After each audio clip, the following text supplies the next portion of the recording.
La rentrée, c'est aussi le temps des vendanges, bien sûr. Elles ont commencé hier, plutôt que d'habitude, pour certains blancs du Bordelais, on l'a vu. Des vendanges aussi dans l'Hérault, où depuis quelques années, on vante les bienfaits des vendanges nocturnes. Il fait plus frais et il paraît que c'est bon pour le vin. À Villeveyrac, Jean-François Garcia et Nicole Chastanier.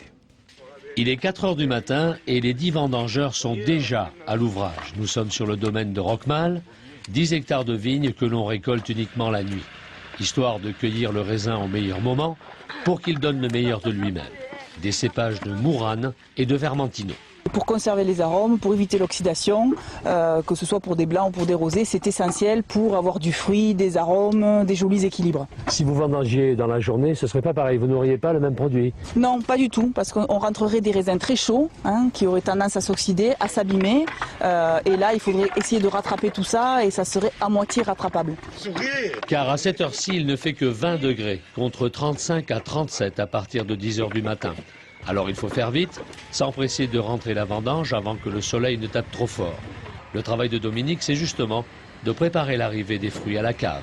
On prépare grappoir, fouloir, pressoir, il faut que tout soit prêt pour pas que les vendangeurs attendent les vides après à la vigne. Donc j'ai tout préparé, plus le travail des raisins qui ont été rentrés hier, avant-hier. Mais sur le terrain, dans le noir, à la lampe frontale, pas facile. Il faut bien regarder dans la souche, vu que le raisin est blanc. Donc il faut faire attention de ne pas se couper le doigt. Avec le tracteur, il faut être vigilant parce que bon, on ne sait jamais, il y a les vendangeurs à côté. Quand le jour se lève, vient le meilleur moment de la journée. D'abord, un copieux petit déjeuner, solide, bien arrosé, un café, puis le raisin dont on va enfin extraire le premier jus. Et il en sera ainsi chaque nuit jusqu'en fin de semaine prochaine.